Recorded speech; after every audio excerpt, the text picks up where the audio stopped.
Hello, Tiffany here from the Sage Patch once again, and we are now in my kitchen and it's late at night, so the lighting is what it is. But I have an exciting road trip happening tomorrow morning as soon as I get myself on the road. And yeah, I'm excited about that. Traveling cross country, an unusual direction for me. But what do you eat on the road is what I want to share with you tonight real quick, because I'm preparing all the food. Like I said, everything I'm doing is like, this is just real life, right? So I'm going to show you how I eat healthy on the road and how I avoid that you're tired, you're hungry, and you're in the middle of nowhere and you see another McDonald's or an A&W or an Arby's and you're like, what can I get there? Or even a gas station and you want a cup of coffee and you're like, ooh, I am such a coffee snob now, that gas station coffee. And what used to make gas station coffee okay was that I would get it from the cappuccino machine, but that's just like terrible for you. So it's been years since I've done that, so I can't even do that anymore. So let me show you. And if you hear a blow dryer in the background, that is my husband washing the dog, because Larkin gets to come with me.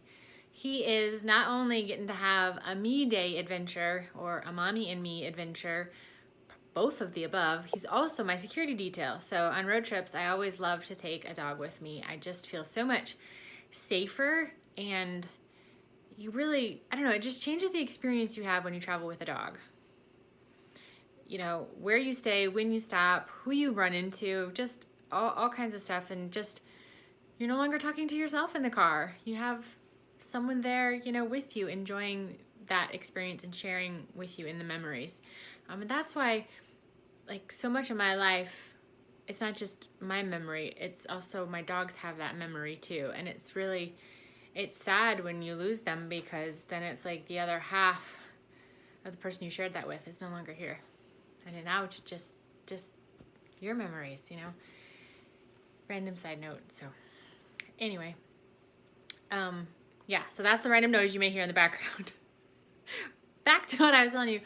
Oh, before I go back to what I wanted to tell you tonight, if you are interested in how I travel with a dog specifically, let me know, and I can kind of dive into some of that about what that side of things, you know, looks like. And he's also a raw fed dog as well, so that has its own challenges, and I'm sure other people do it better, so maybe it'd be good if I shared, because then I could get tips and ideas from other people. So there you have it. Now for real, what am I bringing with me for me to eat? First up is this work in progress. This is my road trip salad. Years ago, I started doing this, that I make a big salad like this when I go on the road, and I bring a smaller container with me to portion it out into. Sometimes, though, I actually eat it directly from the bowl. Either way, this road trip salad is like an everything salad. It's when you clean out your refrigerator of everything that you have. So I'm going to go out to the garden tomorrow, early dark morning, and see what else is out there. But I've got some bell peppers. I have shishito peppers. I have lots of lettuce, French sorrel and arugula, and some Swiss chard that I'm going to bring into, probably some sweet potato leaves if I remember to grab them. So anything I can find out there, I'm going to grab, and I just throw it in. And I'm also going to clean out the rest of the fridge, so anything else that's in there. I got lots of cucumbers. They're going to go in here. They may go in a separate container because they're so wet. I don't want them to make all the noodles and everything else like really mushy and soggy. So anyway, road trip everything salad. And I already have a dressing made. This is a balsamic vinaigrette. This is amazing.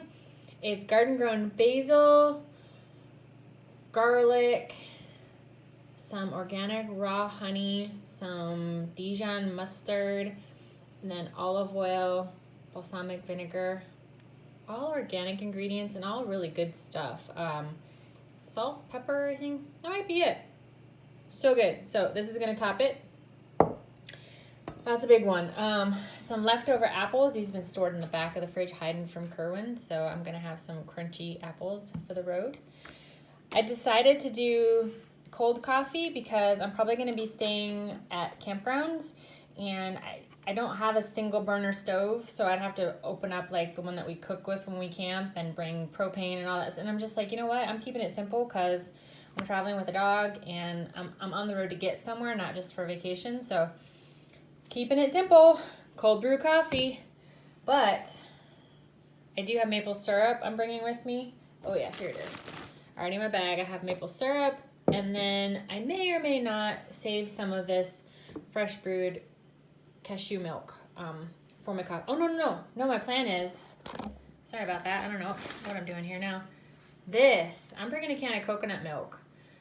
It's going to be my milk for the coffee. And then once it's opened, I have another empty jar that I'm bringing up with the leftovers in. So that's coffee. So this is lunch, dinner, whenever. This is morning coffee. This is your snack on the road. Then this is breakfast right here. This is a fun one. I showed you how I make the other day my oatmeal, right? My out of the ordinary oatmeal. This is my overnight oatmeal, cold oatmeal for the road. Always for the road is when I have this. It's very rare that I have this at home. So I didn't have any more pint-sized jars. I've preserved them up, so I had to use quart size, so I doubled the recipe. So I could be eating oatmeal all day. But it's a cup of oats, as many oat raisins as you want, and then it's an equal cup of cashew milk. Some people put less in there, but there's no way, man. You need at least an equal portion of the milk in order for the oats to soak it up enough. So, and then this time I'm going with cinnamon. I'm doing some chocolate. So this is raw cacao powder. This is going to have great antioxidants and energy and just super good for you stuff in here. Homemade vanilla extract with Madagascar vanilla beans. They're still in there too. Look at that. From 2021. Awesome. More of that protein powder, plant-based protein powder I was telling you about. Also vanilla, so it goes along with that too. And then this time I'm going with Lucuma powder for more of that. Again, maple flavor on there. And then more maple flavor with the mesquite powder. And also going to be some of that maple syrup as well. That I'm going to all put in to this cup, to this jar, and I'm going to throw them in the fridge tonight. And then in the morning, I'm going to pack everything up into a cooler. So there's breakfast. What else do I got here? Okay, this bag. This, seriously, y'all. Look at you as I'm telling you this. Game changer. For years, I have been like addicted to, it was the travel habits that you get into that are just so hard to break because you don't travel all the time. And so when you do, those memories come up and then those like cravings that come up too, right? But it was that cappuccino coffee from AM, PM gas stations. And it was the combos, the, the pizza ones? The pizza crust or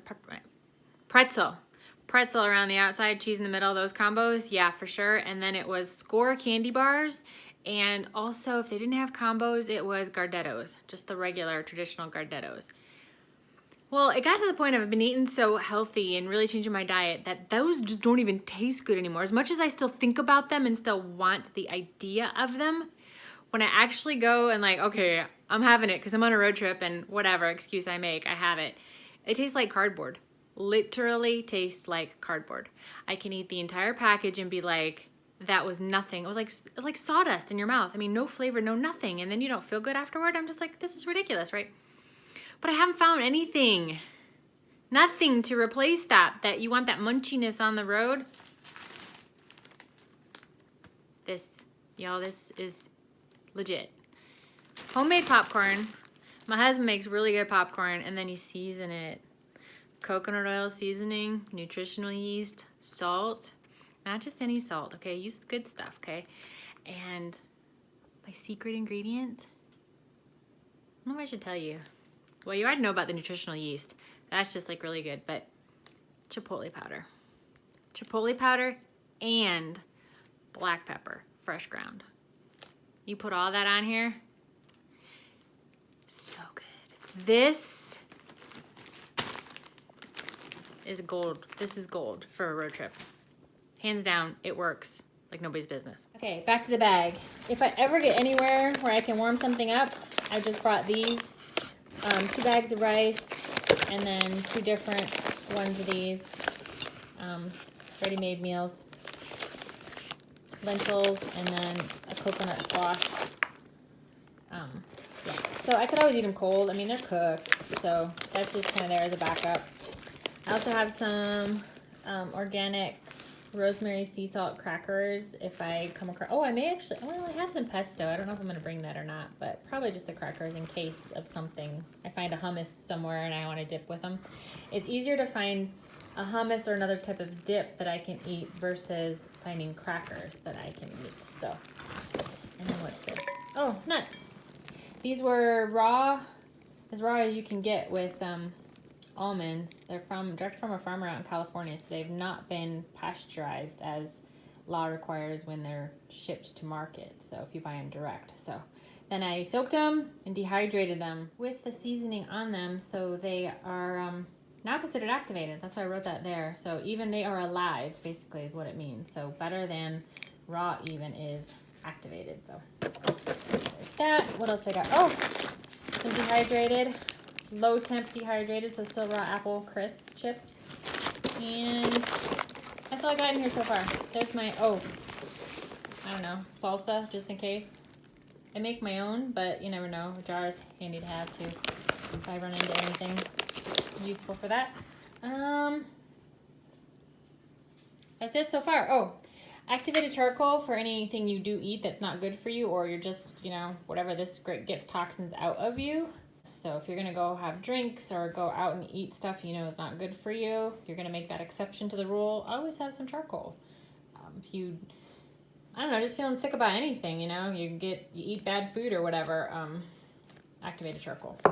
And then iodine is kind of like my daily regimen for staying healthy and not getting drugged down by anything. So I always take that. It tastes terrible, but you just put it under your tongue and then you chug some water or something to get the taste out of your mouth. Oh yeah. I also have these. I am eating them, so are they considered food? I don't know, but I'm taking the sleep and the day chews are in here, so never leave home without them. And I think that is seriously it this trip, so keeping it really simple. I'll share with you as I go what I end up eating if I stop and get anything anywhere, or what my salad ends up looking like once I'm eating it. Taking my coffee cup mug, so I may bring some tea, but probably not, no, because I don't have anywhere to heat it up at. That's always my problem with tea. This will also hold my cold coffee, but I'm gonna leave the road trip with a hot cup of coffee and some water. Taking some filtered water with me too. And there you have it.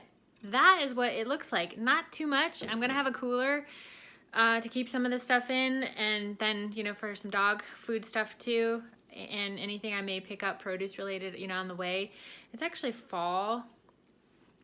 I don't mean it that way. Of course it's fall, but there's still a really good harvest season going on right now. So on a road trip, you can pass farm stands, and that's actually much more my preferred method of eating on the road than restaurants. So you don't see them on the billboard signs. So you kind of have to be keeping your eye peeled, or taking side roads, when you can, driving through a town, and sometimes I'll point you out to a farmer's market and stuff.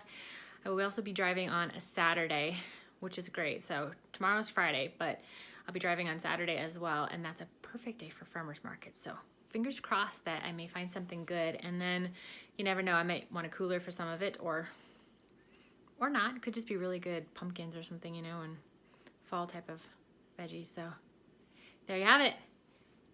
You can eat healthy on the road. It doesn't take a whole lot. You don't even need to bring as much as this is, but I always like to take extra and always have options. So options are a beautiful thing. So there you have it. That's all she wrote for tonight. So wish me lots of sleep so I can get an early start on the day, and I'll keep you posted. In the meantime, because I'm traveling on the road, I'm the only one driving, and I'm taking care of a dog with me too. I won't have a lot of time to be doing videos that I edit and post. I don't know. We'll see how it goes. So I may take a flashback to some of the other stuff that I haven't posted yet, because I need to make space on my phone to record new things. So I may take some of those old, compile it, put them together, and share those with you in the meantime. So stay tuned for flashbacks or road trip video. Who knows? It'll be a surprise to me too. Bye for now.